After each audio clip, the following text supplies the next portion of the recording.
Hello, everybody. It's Paul Valencia from Clark County Today. This is the Clark County Today Sports Podcast with Tony Liberatore from Fort Vancouver High School.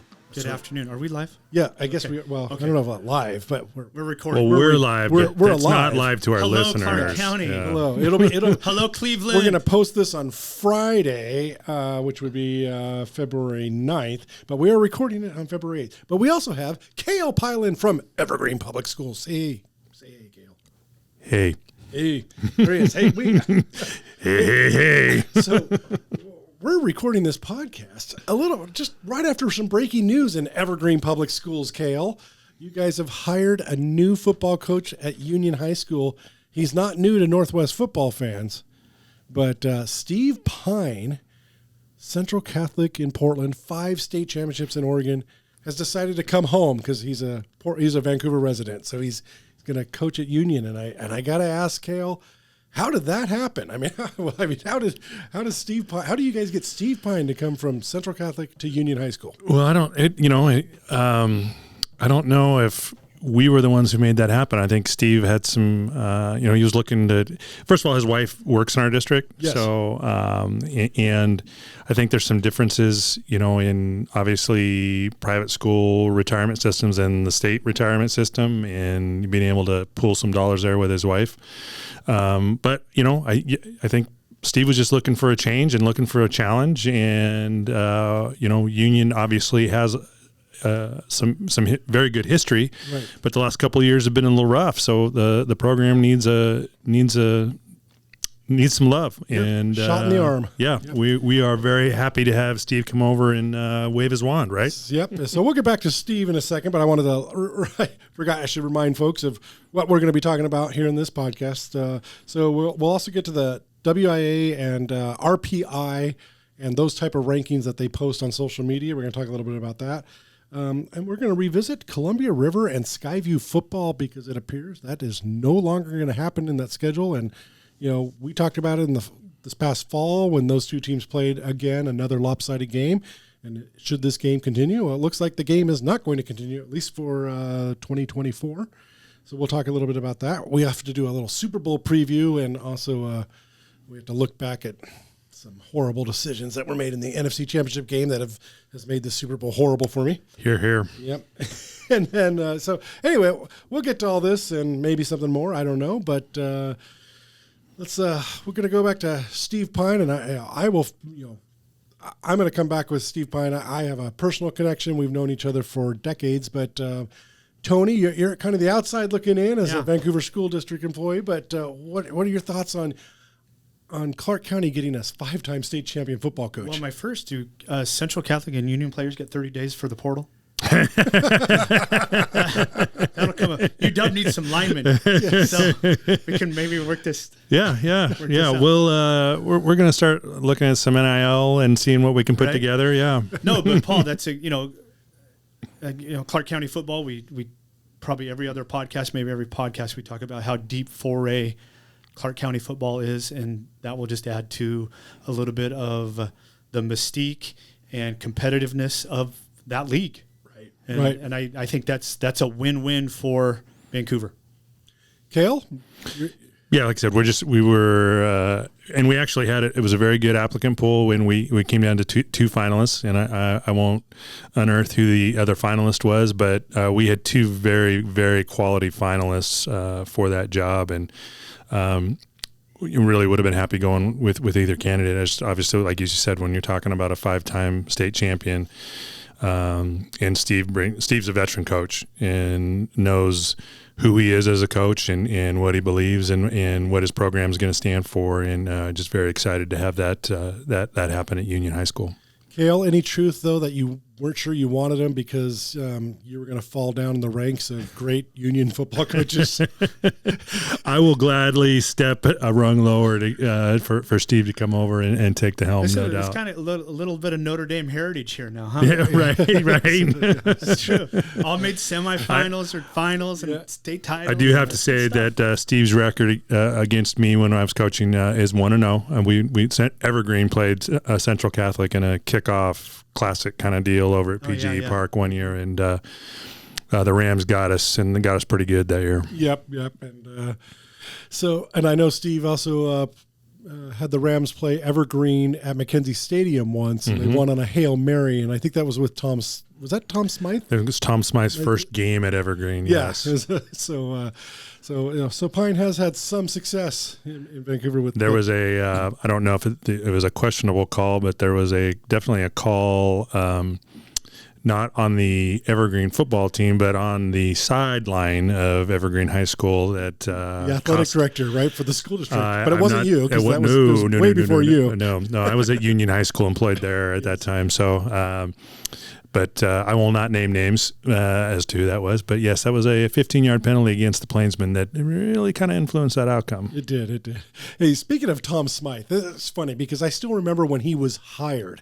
Now, he's a 2-time state champion in Oregon and written books and gone overseas to teach his football style. He was famous. Yeah. He was a big name that came over to be a head coach in Vancouver. And I remember writing a big story on it. And I'm not going to name the coach at the time who called us to complain. He complained that, that team gets too much coverage and we don't get enough. And who cares about Tom Smythe? I didn't get that big of a story when I was hired, and I told the guy, well, have you written a book? Do you travel overseas? Have you won 2 state titles? And I said something like, Tom Smythe is football royalty. That's what I said. And the guy said, if you ever use that term in front of me again, we're done, or something like that. It was just really funny. And one of the rare times where a football coach and I just had a big argument about coverage and all this stuff. He was sick of the coverage of Evergreen at the time, believe it or not. So, times have changed, of course. Well, Paul, everybody, I think Tony will agree. Everybody says this. You're just a bully. Yeah, I am a bully. Monster, Paul Valencia. But if Tom Smythe was football royalty, and that was a big deal for Southwest Washington to get an Oregon legend to come. Now you got a 5-time champion. I mean, is this one of the... And most recent. Yes. I mean, he just won it just a couple months ago. Yeah. So is this one of the, if not the biggest, higher in... My voice keeps cracking. I'm sorry about that. Boy. I'm thinking back now that you asked that. I'm talking about, have we had 4 or 5-time state champion basketball coaches come to Clark County or baseball coaches? Not that I'm off the top of my head. No, I don't think so. To be honest with you, when I was first floated that he was interested in the job, I had to be convinced that he was actually really interested in the job because it's that big of a hire. Right. And it's and he knows there's a big difference between Central Catholic and how you get players to Central Catholic at a private school is a lot different than how you get it in a public school. There's a brand new challenge, but he's ready for it. And of course, if you read my article is on Clark County Today. He talks about, all the right stuff that a lot of coaches talk about it, but he's meant it through the years, which is he doesn't care about wins and losses until Friday nights. So he doesn't care if his JV team or freshman team or even the youth teams, which they don't have youth teams at Central, but talking about in the future, he doesn't care if they win as long as they're developing and they're having fun, because it's all about retention. Right. You got to treat the kids really well so that they want to come back. And then if you do it the right way, then they become winners on Friday nights. And that's I liked his philosophy. When I interviewed him, and that was just reporter to coach. But I got to tell y'all, I've known the man for 1985. I was a freshman at David Douglas. He was a junior at David Douglas. And what I like to talk about, Steve, is that, and it's a little mushy or whatever because we're friends, but the guy took me under his wing, and that was big for a junior and a freshman for the football program. And nowadays we have all, we've talked about this before, the culture building at all these schools, and how, we need our older people to treat the young people nice. Well, that was happening in 1985 at David Douglas on our football program. Are you part of the origin story? But we were a good team. We weren't a great football team, but we were a good team. But from the coach then was all about, hey, if you're on the freshman football team, you are part of this program. And our varsity players better understand that. And Steve was like that with us as freshmen. Now, we also had the typical 80s type of relationship, if you remember the 80s high school movies. And basically, we could call each other the worst names in the world. We can give each other crap about all kinds of stuff. And we still do that. Now, that's some of the stuff won't be on the podcast. Smoking section at lunchtime? No, we didn't do that. But my point is that he was always that team guy.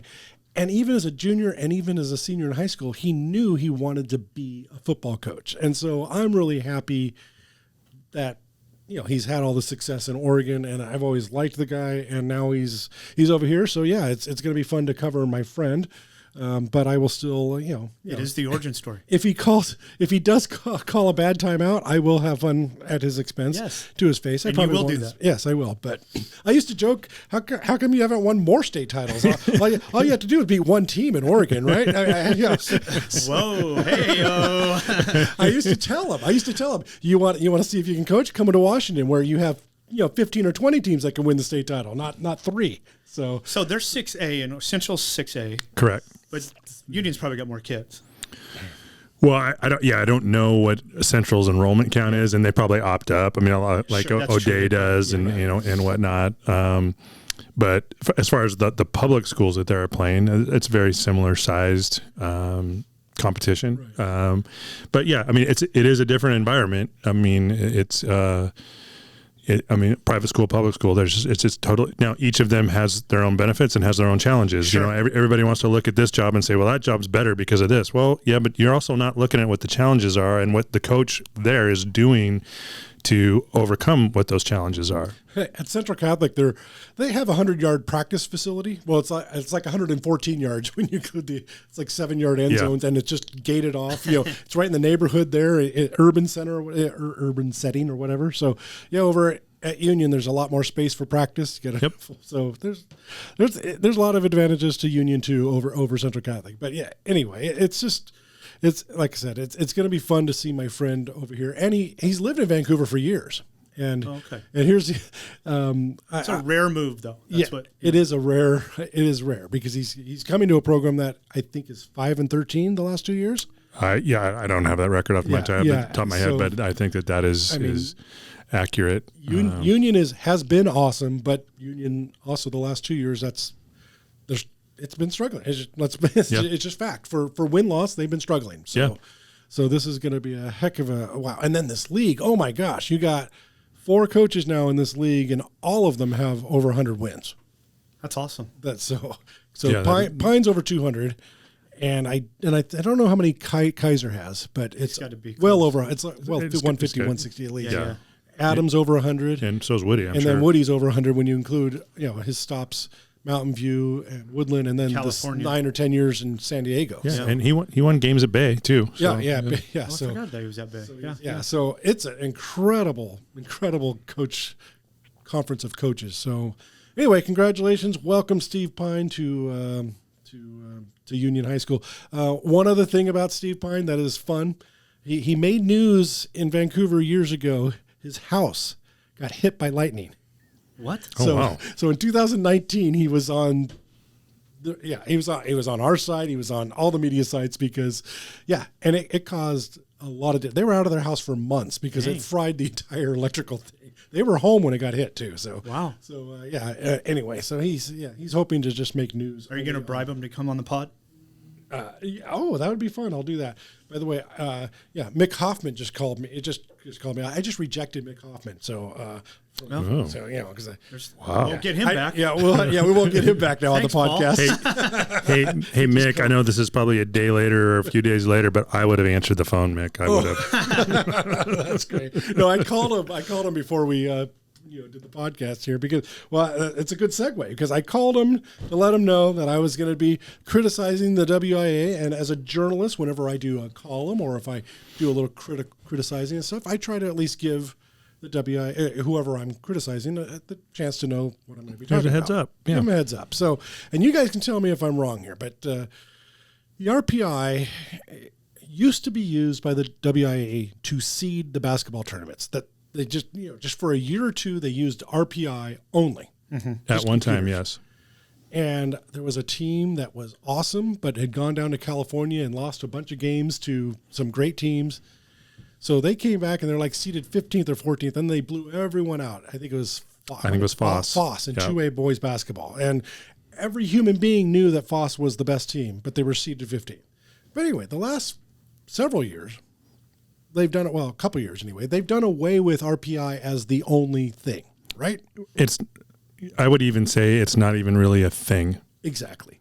because now every team event in high schools in WIA is human seating committee. Correct. And they can use whatever they want. They can use, their own eyes. They can use computer rankings, RPI, whatever, and they can use film or whatever. But the WIA, though, every week still posts, here's the RPI for basketball, for boys basketball, for girls basketball. And I just think it's a disservice because there are a lot of fans out there that have no idea that the committee does not use RPI or barely looks at it. It's not official, like Cale said. Official. It's not official. They might use it as a one point of reference, but it is definitely not the driver of where those seeds come from. Right. But when it's the WIAA posting it, it looks official. Could you agree? If you didn't know any better, you guys know better, I know better. Okay. If you were just a fan. But it is official. Well, it's official RPI numbers, yes. But I think. What you're saying is that I just want to make sure I understand. A few years ago, though, the official RPI actually seeded the what you're tournament. saying by them posting it, people still think this is like so. If Foss is 10 again and they're undefeated in Washington, right? You think that by posting it, it's like. It does lead to confusion when the brackets are released because you have some people that look at that WIA site and see that my school is number 3 RPI, but why did I seed 9? Why am I? Yes, exactly. And that happens every tournament. So let's flip it around. Right now, the Camas girls basketball team that finished second in state last year and has everybody back, and has not lost to a team in Washington this year. They are something like 15th on RPI. The team that they just doubled up, beat by 35, 70 to 35, is in the top 10 in RPI. Mm-hmm. And Camas has swept that team. But RPI, because Camas has so many losses, because they went to Washington, D.C. and played national programs, and they went to Portland and played a major tournament with top 10 teams in the nation. So they have a lot of losses. But Camas has beat Garfield, which is one of the best teams in Washington, and they split with Clackamas, the defending champion in Oregon. Yep. But anyway, my point is that when the human beings get together in the seating room, I believe Camas is going to be a top 4 seed, probably top 2. Should be. Just based on last year, based on how they have everybody back. And human beings will see all of this. But there are Camas fans that are upset because every week they see their team's not even in the top 10 because the WIA only lists the top 10 on social media. So I'm asking the WIA, please do away with that or do a better job of explaining to your fans that really this is, if there's 95 things that the committee takes into account, this is like number 94. Yeah. Is that accurate? I would say yes. In fact, I even know in some sports and committees, they don't even use it. So I think it drums up some interest. It drums up some conversation, and that's where I'm going with it. And I'm sure that's why it's still being used or being published. But yeah, it isn't the deciding force. I'm getting back 2 or 3. I think you could probably make the argument they should be seated 1. Right. You know what I mean? I can too. But, And so this is really where you hope that the members of the seating committee are doing their due diligence and are making themselves aware of what the scenario is, and they'll make sure that they rectify that. Right. No, I do believe the humans are going to. Trust me, if Camas gets anything worse than a 4, I think they should be 1 or 2. But if they get anything worse than a 4 and they have to go, quote, on the road at state regionals, we're going to be back here when that happens and asking some serious questions. That's a good way to. I guess right now that would be our RPI barometer. Then let's see where Camas girls are. But I agree with Cale. I think it is more for let's talk about RPI again. I mean, how often are we talking about the WIA? Before then. Yep. I guess I'll ask the WIA to change whatever they send to start that discussion, change something or put a big notice that says it has nothing to do with it. But there are actual fans in Camas that were worried about this. And by the way, I can't blame them for being worried. If you didn't know, right. You would think it mattered. Yeah. And the old school coach in me just like, then win those other games, man. You know, I mean. Well, I was just going to say, let's say it doesn't get fully fixed, and let's say they are a 6 or a 7. You want to see a team that's going to play with a chip on their shoulder. Oh, They ain't going to be winning games by 20. They're going to be winning games by 50. Right, exactly. But to your point, Paul, and Camas girls specifically, I know why they did what they did. Right. You know, and you don't want them to be punished for that, and you feel that the RPI will do that, and let's just wait and see.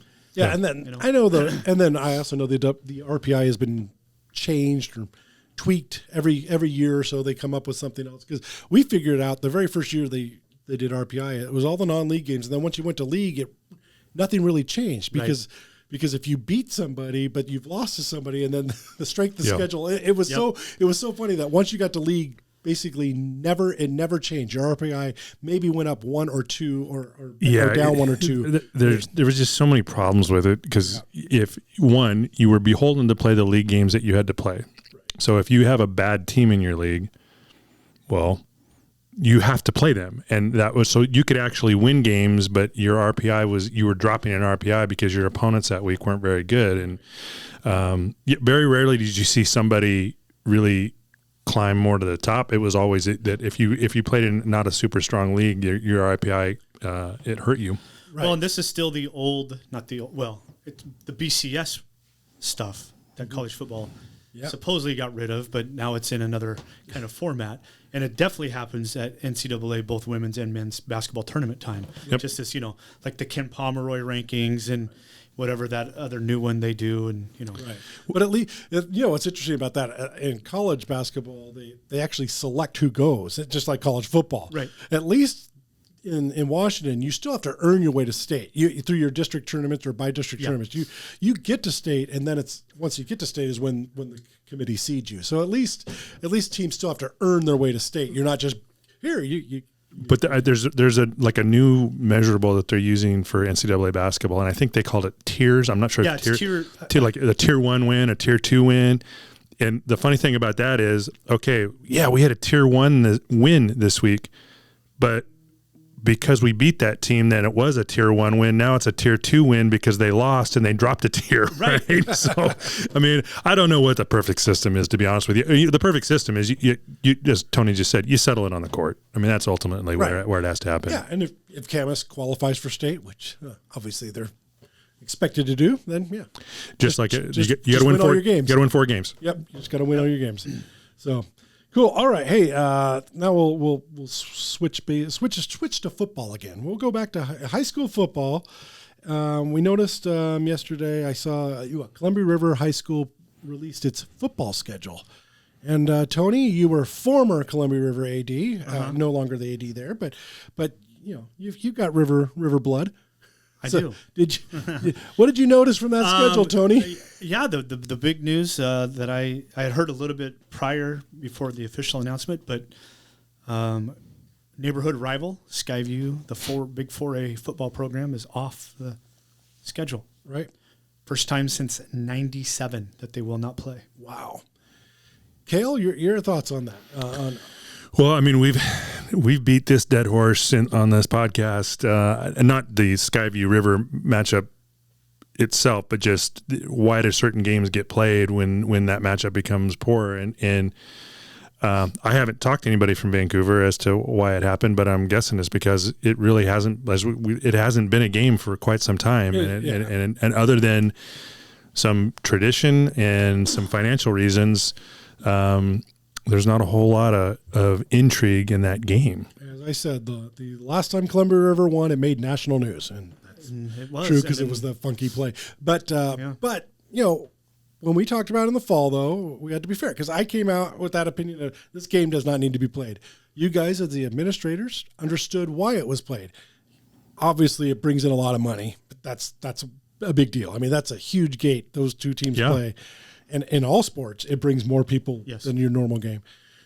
So that was a big one. And then tradition or whatever, but I just thought the games were so out of reach lately. It's just, reminded of Camas and Washougal haven't played each other in, 20 years maybe. I don't know. It's been roughly early about the 2000. same, Yeah. And that's 2A versus 4A, you know, and that's what I was going to say. And Cale did a good job when we talked about this, right at the end of or actually right after Skyview and River played. So in the middle of the football season, which was the 2 classification difference in Washington is really big. Yep. And again, when when Skyview opened, River was still 4A. Yeah. Right. And then it just demographics. Yep. That's what happened over the last quarter of a century. It's just the neighborhood and the boundaries have changed. And there are very few situations where 2A versus 4A football is good for both teams. I mean, really, Tumwater is a program that will do that. They'll play anybody. And really because they have to, because people don't want to play them. So Archbishop used to. Yep. But I did find it. So River kept playing that game, and there was a time here in Clark County where Hawkinson was. They could have been playing some of our 4A teams, and they would have been able to compete. But even then, those games didn't happen for various reasons. Sure. And a lot of times from a 4A school, I think we talked about this before when we talked about it, it's kind of a no-win proposition for the 4A, because if you beat the 2A, well, you beat up on a 2A, and you're supposed to do that. And if you lose that game, you lost to a school that's 2 classifications below you. So there's not a ton of incentive to play those games. Yep. But I also want to bring up what you guys brought up in the fall is that scheduling. It is so difficult to schedule football games in Southwest Washington, especially for the 4A JSHL teams. Yep. 4 teams, 3 league games. That means 6 non-league games. And that was always one you could count on. And that's the unintended consequence of stopping this game, because I understand Skyview and all the 4A GSHL teams still have open dates. Is that correct, Cale? Yeah. I mean, people are working to fill their schedules, but the big challenge now for the 4As is it was great. It was great that we were able to get Shelton into the league, but that booked up all of our 3As now weeks 5 through 9, and the 4As need games 5 and 6. Oh, just a reminder that Shelton is a 3A football. Yes.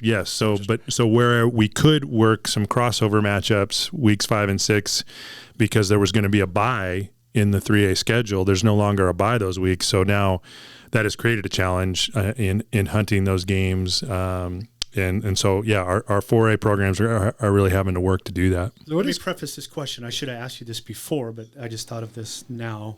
Would you go back to the early mid-'80s and just we're going to play the two leagues, but only one counts? So we did talk about that, and it was quickly swept off the table, because I think nobody really wants to do that anymore. We're talking about a combined league? No. Skyview Union played twice. Skyview. Yeah, that time. no, Oh, actually, gosh. and actually, Okay. actually at that time, I do remember that. I don't remember it. It was the I've seen 3As. It seen was. the archives. But I think both those games counted. And then I have to check. I thought there was a time I thought only one counted. So, there was a time where we got away from doing it, and some programs continued to play twice. And so you would play the first game like Evergreen Mountain View. Yes. They would play week 9, but they also played week 1, and week 1 was a non-league, non-counter. Okay, that's what I'm thinking of. But schools were doing that. I don't know if like Fort and Bay. Battleground Prairie did that. Yeah. And you want to talk about, one, it was for scheduling ease, but 2, the gates, and both schools get a big, you get it, whether you get it week 9 or week 1, you get it. The only reason why I bring that up, and this is just, I'm thinking scheduling logistics, right? Uh-huh. Which, you're in the middle of now, because I'm just thinking both Evergreen and Vancouver School District has had like the big budget issues, right? Yeah. And so let's say, for argument's sake, Skyview, Coeur d'Alene's open. Yeah. Right? And then all of a sudden, I mean, they might be able to afford out of boosters and get some help that way. But do you want to start using boosters to fill a schedule when you could go like, hey, Camas, we're going to play weeks 2 and 7. Yep. And I'm just saying, because Now, coaches might not like it, but is there a fan out there who wouldn't want to see Camas Skyview twice a year? No, that's why they would make a bunch of money, because people would show up, and then that second game there's more intrigue in it because they already played once. Right, and this is the league one, Yeah, so it's a. I know that, but I think there are some coaches that would do it though. Yeah, I mean, I can tell you, when I was coaching, I would have had no desire to play Skyview and Camas twice. It's hard enough playing them once. But So would you rather then, as a coach, play 7 or 8 games if you just can't find another non-league game? Because that's a potential. Yeah. That could happen this year, right? Yeah, no, theoretically it could. The bye week. Yeah, I mean, it would depend on where it fell. I know I don't want a week 2 bye. But if I can't find a game week 6, leading into league play, it's not the worst thing in the world. Except you're taking experiences away from kids. That's the thing. I always tell people that in almost every other sport, you play everybody twice, like in basketball, baseball, or softball, whatever. But in football, I was going to say, the precedent is there for 2 league games. Only 9. 100%. There's only 9 games. Football is always a different beast. But what I'm saying is that, again, I'm just thinking big picture and budget wise. Yeah. No, and after these 2 years, because we'll work the schedule, if everybody's hoping by that point in time, budgetary things have made a turn for the better for a various number of reasons that could happen. Our state does what they're. That's definitely one of them. Yeah. But if it doesn't, I think we will have to have those conversations, and quite frankly, we might be given edicts that tell us we have to do it, because superintendents are they're going to be looking at budgets and be like, if we're still in the same situation, I mean, you have no choice. Yeah. And there's another piece that goes into that a little bit, Paul. There's the reality of where that money comes from, and then there's the perception of where that money comes from, and the same people who might be just looking at RPI, not realizing that it's a real measuring point. They just look. Skyview's driving all the way to Coeur d'Alene. The Vancouver Public Schools is paying for that. Well, that's what people automatically think. Oh, right? They do. Yeah. No, you're right, and it's hard to. Yeah. Why would I vote? For argument's sake, I don't know what Skyview's looking, but right. Teams have done that. Yeah.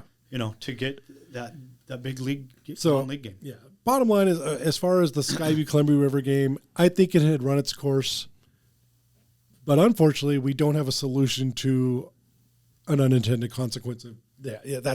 Because in a perfect world, again, one of these years, everyone's just going to listen to me, Cale. We're going to do football only leagues for the whole state of Washington. Yeah. And if you have, I don't know, how many 4A schools are there roughly? In the state? 64. It's like 68, 60. It might be 71, but yeah. Okay, 67. So there's you do 8 team leagues. Yeah, four teams here. So Oregon did that, and there were lawsuits. Well, Oregon still kind of does that, right? But they do that for all of not just football. I'm talking football only because only. I'd love traveling from Medford to Eugene for a Tuesday night JV game. That's what I'm getting. Yeah, I don't want that for all sports. We're talking about money now, right? I'm talking about football. We're already going to Tri-Cities for non-league games. We're already going to Idaho for non-league games. Why not make it a league game? Why not make it a league game with the 4 teams from Tri-Cities and our 4? It can work, and if you just do it for football only, and it's let's face it, football also brings in the most. Well, I don't know about the most money, but it's that. I thought it was. Yeah, the stadiums are bigger than the gyms, so but it also costs a lot more money to put on football. True. Yes, that is.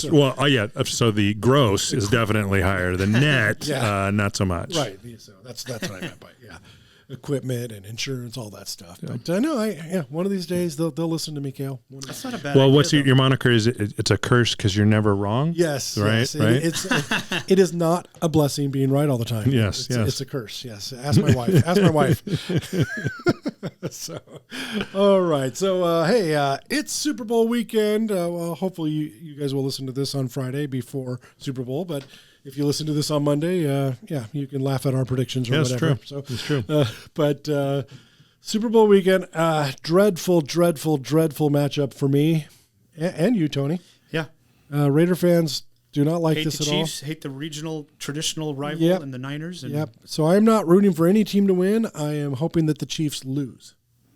Oh, okay. So that's how I've. Is that how you have worded that? Yes, okay. And if it wasn't in our stadium, I would root for a flood or something. Just to, but it is in our stadium. What I think is funny about this, I saw something. I meant to actually text this to you on Twitter. There were. I always pronounce his name. The Athletic Raiders writer Vic Tafer. Yeah. Okay. Super. Always very active on Twitter. Right. But he responded to somebody a Raider fan that they were mad that the Chiefs were going to be in the home locker room. Right. And I'm just like, this is where. No. Not only in the home locker room, they're in the Raiders facility all week. Yeah, Yes. and they And I'm just like- put a bunch of Chiefs stuff up there. But you know what? Like, just don't, like, come on. It is Make an the Super honor. Bowl, then let's It worry is about an honor to host the Super Bowl. Any NFL team would want to do that, and some teams can't do it because north Yes. with weather. I mean, Yeah. they did it in New Jersey once, and they got lucky because it wasn't horrible. It was cold. It was if I recall. cold, but yeah, I think the day after the game though, go? it snowed. Right. No. Yeah. And but the other northern cities are usually domes, so Seattle's probably never going to host a Super Bowl. They won't. Probably not. They I won't. don't see that either. But it is still it's a big thing for the organization, for the Raiders organization, and you don't know who's going to be in the Super Bowl. So I am not one of those guys that's like mad that the Chiefs are in my building. Right. I'm sorry. that was funny. I just want to. Which sounds like it's a lot better than being at UNLV though. Sounds like the surface there, the as I like to call them, Hey. the 40 whiners. They're doing a lot of whining this week. My goodness, the whiners love to have excuses built up in case they don't win. You know that's Just been, laying it out there. That's what they've been doing for Oh, yeah. So preemptive. no, I'm this love it. this matchup is horrible. This matchup is also what started the pandemic 4 years ago. It's true.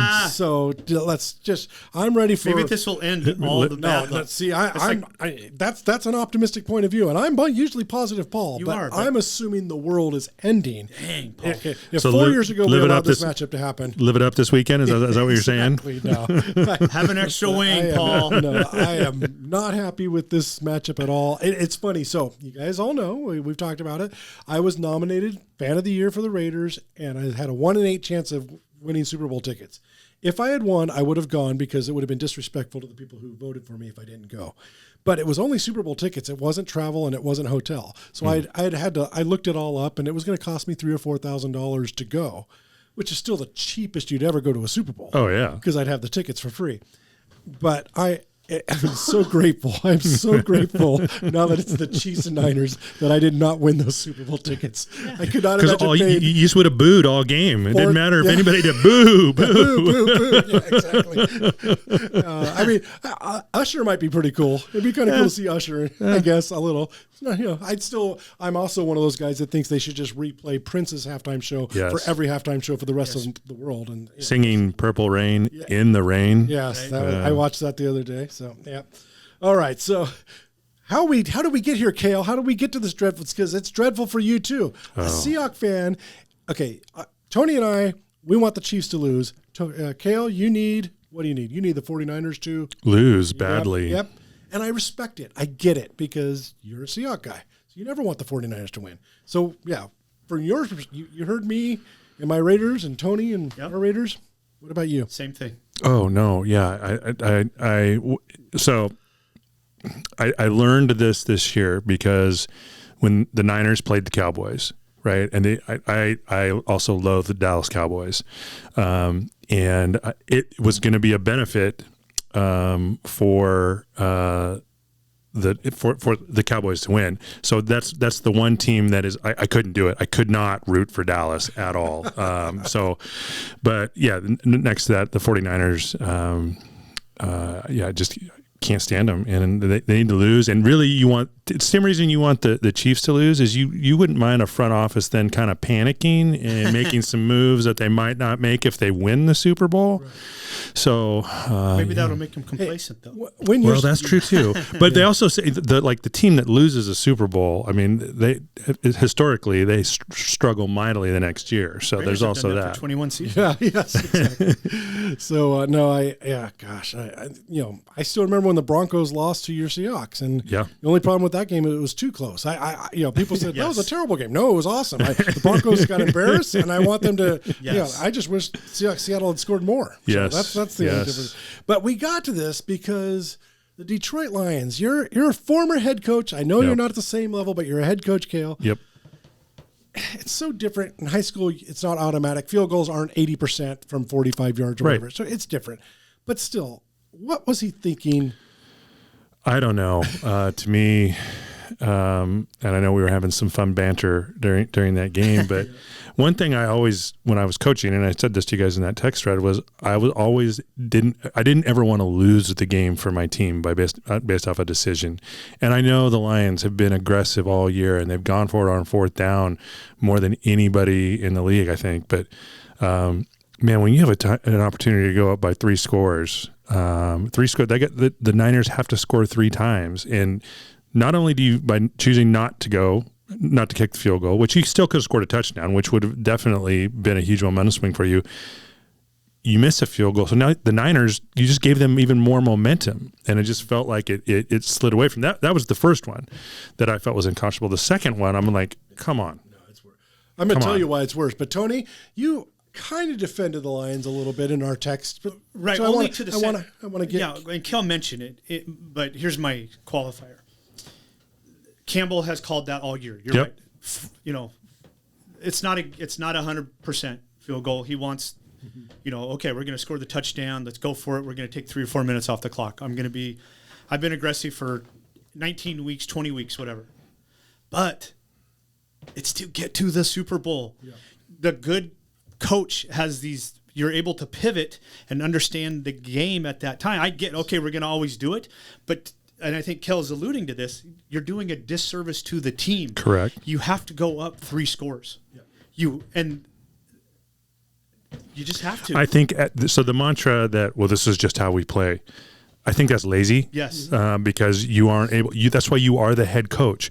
You don't always play, no head coach always plays the same way. You have to look at the situation that you're in, decipher what's going on, and determine what is at that point in time the best thing for your team. Now, it's also possible that Dan Campbell had absolutely zero faith in his defense and knew that there was no way they were going to stop the Niners. So he goes, I got to get as many points as I can. I get that too. But they had stopped the 49ers from time to time. And they still have to score three times. And it's not like you're not going to get the ball back. This is why I get so mad at it. And I tweeted this out on the day it happened, is that you can appreciate all that Dan Campbell has done for the Lions and brought them to the Final Four, but you can also wonder if those were the 2 worst decisions or among the worst decisions in championship game history. So the first one, okay, the Niners come out at halftime down 17. They have to score. They have to get some momentum. You still hold them to a field goal. Yep. And then you go down and you have a chance to match that field goal. If you kick the field goal there, the Niners deflate because, oh my God, we're starting again down 17. Yes. You held serve. With 8 minutes gone from 8 less minutes to get back. So that's one. The next one is the worst one. You just talked about the defense. By that time, the Lions defense couldn't stop the Niners. So you had a chance to tie the game. So then if the Niners do go to a score, you still have time, your offense to reply, and get it to overtime. Instead, you don't kick the field goal, you don't tie the game, the Niners score a touchdown, you're down by 10. So I think because of the context, they were horrible decisions. And because of him, I have to flip and root for the Niners this week. And I'm pissed. There was a third decision that was also terrible. Yes. So when they scored their the touchdown, when the Lions did, but they were still down 3 at that time, I think it was, or whatever it was. But they had 3 timeouts. They used a timeout because they ran the ball on 3rd down. Yes. And so now they have to onside kick, which with the new onside kick rules is the lowest percentage play. Right. I mean, you're better off throwing a 99-yard bomb than you are trying to onside kick. Whereas if they had saved that timeout, they could have kicked deep. They would have had their 3 timeouts and then been able to get the ball back. And I'm one of those guys that I'd kick the onside kick anyway because you give yourself another chance at the ball. True. But then you still have your timeouts. 3-and-out and punt because the Niners are going to go conservative mode because that's what that's what they do. Anyway, I'm just thankful. The only thing I was thankful that I'm not, because if that was the Seahawks and they did that, I would. My tone right now would be completely different. I would still be so angry. It would be unbelievable. I agree. I mean, almost as unconscionable as throwing the ball on 1st down from the 1-yard line on an inside slant to your number 5 receiver with the Super Bowl on the line. See, I've gotten over that. I'm really over that play. I forgot about that, actually. I thought it was 2nd down, wasn't it? No, I don't know. I have no idea. And the worst part about that was when Pete tried to explain it, because of the timeout situation, he's basically like, we basically waste that down. And I'm like, What? You wasted a down? I'm not into wasting downs. Yeah, and if you are going to throw it, throw the fade so that it's going out of bounds or your guy catches it. A slant. Oh my gosh. So that was just no. But I'm still, according to Pete, that's the look they wanted. That's the look. And then I'm just like, well, then they baited you into throwing. They that. did. Nothing against Ricardo Lockett, but I ain't going there. Okay, Tony. We'll go Tony first, because and then we'll go Cale and then me. So hopefully, Raiders, get two of these three things. I'm a closet Swiftie. Chiefs by 10. No. I was going to. We'll get to that in a minute. I mean, your favorite Super Bowl moment. Oh, thank you, Jack Squirick. Jack Squirick, Super Bowl 18. Right before half, Joe Theismann wants to throw the screen pass to Joe Washington, which they threw in week 3. Yep. That Joe Washington ran for probably 89, 91 yards. Yeah. Killed the Raiders. That's when. So this was a rematch of an AFC NFC crossover game. Yep. Raiders versus Redskins, and one of my favorite Raiders lore is I just forgot the name of the DC, but he recognized the formation. Sumner. Yeah, and he called Squirick to get in because he was a little bit quicker. Yep. And Squirick read it and picked it off, and that was game for all intents and purposes. Yeah. That, by the way, speaking of dumb decisions, there was like 7 seconds left in the half, and the Redskins just need to take a knee because it was 14-3 at the time, so the game's still possible. So thank you, Joe Gibbs, for calling that play. I have that autographed by Jack Squirick. That's great. So, Cale, what's your favorite Super Bowl moment? Omaha, and the ball snapped over my head, and we're up 2-0 to start the game, and then Percy Harvin returning the opening kickoff of the second half, and it was. I was in Las Vegas for that game with friends, and we were at a cabana out by the pool. Not pool weather by any stretch of the imagination, but that was a lot of fun. I bet. I hope you bet $100 on a safety in that game. So. I didn't. I did not have that bet, but who scores first? Right? Yeah. Oh my gosh. And then for me, Jack Squirick's a big one for me. I also love Old Man Willie because I wear a Willie Brown jersey at least twice a year, and they always show that in front of in pregame during the Raider games. So I get to stand up and go, Old Man Willie, he's going all the way. So I love that one, and then I really love Jim Plunkett to Kenny King for 80 yards against the Eagles in Super Bowl 15. So having an absolute favorite, Marcus Allen running through the night. Because that's 1A and 1B, but Squirick for me. And it's funny here. It's sad because we don't have too many Super Bowl memories. There's 3 wins. In recent history. Years, but 1983 but it is doesn't funny count. that we just detailed these plays and like they were yesterday. Yes. And but anyway, that's fun. Okay, now. So from our favorite Super Bowl moments to this Super Bowl, which will be, again, no matter what happens, it's one of the worst Super Bowls ever. So that's how I look at it. Since Super Bowl 54. But Taylor Swift effect. I know we're talking a long time today and we're having fun, but the Taylor Swift effect or whatever, do you guys have any thoughts, opinions on it? I have a good one, but I'll wait till you guys. Tony? I don't think they show her that much. I think it's funny now. I remember growing up in Showtime Lakers, Nicholson was shown like at every timeout. Great example. Every timeout. The Knicks and Spike Lee. And it's just yes. No, I have no problem with her being shown. I don't have a problem with it either. And I also think she's just a genuine new fan of football. She's talked about it. And they look like they're having a blast. Always. Now, when you see John Bon Jovi, didn't he go to a bunch of Patriots game? And there was something. Yeah, he's always up in the owner's box there, and they all look like they might as well have champagne, and Jason Kelsey was in the box with him against Buffalo. At least Taylor Swift, they're having fun. They look like real fans. Yes. And I love that. Yes. And the other thing is that I was talking about, I was trying to explain this to my daughter. If you think of the most famous person in our lifetime, the most famous celebrity, I'm going to go with like Michael Jackson. Pretty close. Okay, probably at the height. Yes. Sure. Maybe Elvis before then, Michael Jackson. But I'm trying to think, Eddie Murphy had a great peak as an actor and comedian. But Michael's there, Michael's for sure. Probably number one in our lifetime. Madonna was good. But well, Madonna is great, but I'm talking about at her peak. Yeah. But none of them were peak during social media. Correct. And True. with Taylor Swift, with social media, with her recent stadium tour, and her business, her brilliance. She's a genius with business. She might be, when you consider with social media and culture, might be one of the hottest pop or culture icons of all time right now. Yes. Even though it's all time. Yeah. And she's coming to an NFL game. I think you're a fool if you are a TV exec and you don't show her a few times. Oh, absolutely. And somebody's doing all the metrics right now, like, oh, it's only like 5 seconds they show her, but you know what? People are pissed off that they show her. If there are Swifties who have never watched a football game who are watching because of Taylor Swift, isn't that great for football? Should be. So But here's my argument back to two. I know they're showing Taylor Swift, but they would be showing Brittany Mahomes anyway. That's true, right? I mean, they have this before Taylor Swift even got in that. 2 years ago was the Mahomes brother. Yeah, it's like, get this kid out of here. Yes. Though. I was against like.